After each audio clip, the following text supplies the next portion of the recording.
ಇಲ್ಲ ಮುಖ್ಯಮಂತ್ರಿಗಳು ಭೇಟಿ ಮಾಡಿದ್ದು ನಾನು ಪೊನ್ನಣ್ಣ ಕೂರ್ಗೂ ಹೋಗ್ತಾ ಇದ್ದೀವಿ. ಹೋಗೋವಾಗ ಸಾಹೇಬ್ ಇಲ್ಲಿ ಅವ್ರು ಅಂತೇಳಿ ಸುಮ್ಮನೆ ಕ್ಯಾಶು ತಿಂಡಿ ತಿನ್ಕೊಂಡು ಹೋಗ್ತಾ ಇದ್ದೀವಿ ಅಷ್ಟೇ. ಈ ವಿಚಾರ ಕೂರ್ಗೂ ಹೋಗ್ತಾ ಇದ್ವಿ.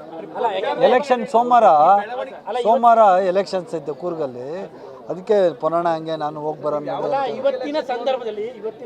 ಏನಾಯ್ತು? ಯಾರು MLA ರೀ ಪೊನ್ನಣ್ಣ ಅಲ್ಲಿ? ನಾನಾ ತಲೆನೋವಲ್ಲ, ಅದಕ್ಕೆ ಆರಾಮಾಗಿ ಒಂದಿನ ಇದ್ಬಿಟ್ಟು ಬರೋಣ ಅಂತ. ನನಗೆ ತಲೆನೋವು ರೀ. ಯಾವುದಾಗ ತಲೆನೋವು ನಿಮ್ಗೆ ಬರಲ್ವಾ? ನಿಮಗೆ ತಲೆನೋವು ಬರಲ್ವಾ? ಹಾಗೆ ನನಗೆ ತಲೆನೋವು ಬರ್ತೀನಿ. ಮೂಡಲ್ಲಿ ಏನು ಸಮಸ್ಯೆನೇ ಇಲ್ಲ, ತಲೆನೋವು ನನಗೆ. ನಗ್ತಾನೆ ಖುಷಿಯಾಗಿದ್ದೀವಿ. ಯಾವುದಕ್ಕೂ ತಲೆ ಕೆಡಿಸ್ಕೊಳೋರಲ್ಲ. ನ್ಯಾಯಾಂಗ ವ್ಯವಸ್ಥೆಯಲ್ಲಿ ನಮಗೆ ನಂಬಿಕೆ ಇದೆ. ಮುಂದಿನ ಕೋರ್ಟ್ಗಳಿದ್ದಾವೆ. ಮುಂದಿನ ಕೋರ್ಟ್ಗಳ ಡಿಸಿಷನ್ ಆದಮೇಲೆ ನಾವೇನು ಮಾಡಬೇಕು ಅಂತ ತೀರ್ಮಾನ ಮಾಡ್ತೀವಿ. ನ್ಯಾಯಾಂಗ ವ್ಯವಸ್ಥೆಯಲ್ಲಿ ಅಪಾರವಾದ ನಂಬಿಕೆ ಇಟ್ಕೊಂಡಿರೋರು. ಅಂಬೇಡ್ಕರ್ ಅವರು ಕೊಟ್ಟಂಥ ಸಂವಿಧಾನ ಇದೆ. ಸಂವಿಧಾನದ ಪ್ರಕಾರನೇ ಆರ್ಡರ್ಸ್ ಬರಬೇಕು. ಅದನ್ನು ಎಕ್ಸ್ಪೆಕ್ಟ್ ಮಾಡ್ತಾ ಇದ್ದೀವಿ. ಡೆಲ್ಲಿಗೆ ಹೋದ್ರು? ಡೆಲ್ಲಿಗ ಇಲ್ಲಪ್ಪ, ಯಾರಿಗೆ ಹೋದ್ರು? ಡೆಲ್ಲಿ ಇಲ್ಲೇ ಇದೆ. ನಿನ್ನೆ ಇಲ್ಲೇ ಇದ್ದಾರೆ ಪೊನ್ನಣ್ಣ. ಯಾರು ಹೇಳಿ? ಪೊನ್ನಣ್ಣ ಇಲ್ಲೇ ಇದ್ದಾರೆ. ಎಲ್ಲಿ? ನಾನಿರಲಿಲ್ಲ. ನಾನು ಪೊನ್ನಣ್ಣ ಇಲ್ಲೇ ಅವ್ರೆ. ನೆನ್ನೆ ಅಲ್ಲ, ಇವತ್ತು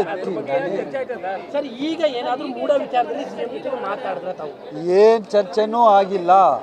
ಮೂಡ ವಿಚಾರ ಏನೂ ಚರ್ಚೆ ಆಗಿಲ್ಲ. ಕೋರ್ಟ್ಗೆ ಹೋಗ್ಬೇಕು ಏನು ಅಂತ ಹೇಳಿ ಸಾಹೇಬರು ಸೋಮವಾರ ಬೆಂಗಳೂರು ಬಂದಮೇಲೆ ತೀರ್ಮಾನ ಮಾಡ್ತೀವಿ. ಇಲ್ಲ, ಯಾವ ಟೆನ್ಷನ್. ಇದೆಲ್ಲ ಎಕ್ಸ್ಪೆಕ್ಟೆಡ್ ಅಲ್ವಾ? ಎಲ್ಲ ಕೇಸಸ್ ಎಕ್ಸ್ಪೆಕ್ಟೆಡ್. ನಾವು ನಮ್ಮ ಮೊನ್ನೆನೇ ಹೇಳಿದ್ದೀವಿ, ನ್ಯಾಯಾಂಗ ತನಿಖೆಯಲ್ಲಿ ನಮ್ಮ ನಂಬಿಕೆ ಇದೆ.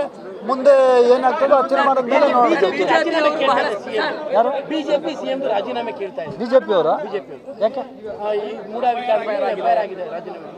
ಕುಮಾರಸ್ವಾಮಿ ಅವ್ರು ರಾಜೀನಾಮೆ ಕೊಟ್ಟವ್ರ?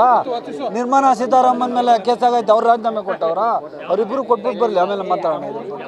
ನಿರ್ಮಲಾ ಸೀತಾರಾಮನ್ ಅವ್ರು ಮೇಡಮ್ಮು, ಕುಮಾರಸ್ವಾಮಿ ಸಾಹೇಬರು ಇಬ್ಬರು ರಾಜೀನಾಮೆ ಕೊಟ್ಟು, ಮುಖ್ಯಮಂತ್ರಿಗಳು ಸಿದ್ದರಾಮಯ್ಯನವ್ರು ರಾಜೀನಾಮೆ ಕೊಟ್ಟರೆ ಆಮೇಲೆ ಯೋಚನೆ ಮಾಡೋಣ. ಏನು ನನ್ನಿಂದ 2020 ನಾನು ಮಂತ್ರಿ ಅಲ್ಲ. 2021 ನನ್ನಿಂದ ಏನು ಮಿಸ್ಲೀಡ್ ಆಯಿತು ಏನಂತ ಹೇಳ್ರಿ ನೀವೇನೆ. ನಾನು ಮಂತ್ರಿ ಇದ್ದಾಗ ಬಡ್ತಿ ಬಸವರಾಜ್ ವಾಸ್ ದ ಮಿನಿಸ್ಟರ್, ಇವರು ಬಸವರಾಜ ಬೊಮ್ಮಾಯಿ ಅವ್ರ ಮಿನಿಸ್ಟ್ರು, ನಾನಾ ಮಿನಿಸ್ಟ್ರು. ನನಗೆ ಇದಕ್ಕೆ ಸಂಬಂಧ ಏನು ನೆಗ್ಲೆಕ್ಟು? ಇದು ಆಗಿರೋದು ಯಾವಾಗಲ್ಲೇನಣ್ಣ? ನಿಮಗೆ ಗೊತ್ತು ಯಾವಾಗ ಆಗಿರೋದು ಕೇಸು. ನನ್ನ ಬಂದು ಇಟ್ಕೊಂಡ್ರೆ ಏನು ಮಾಡಿ? 2020 ಅವ್ರು ನೀವು ಹೇಳ್ಬೇಕು.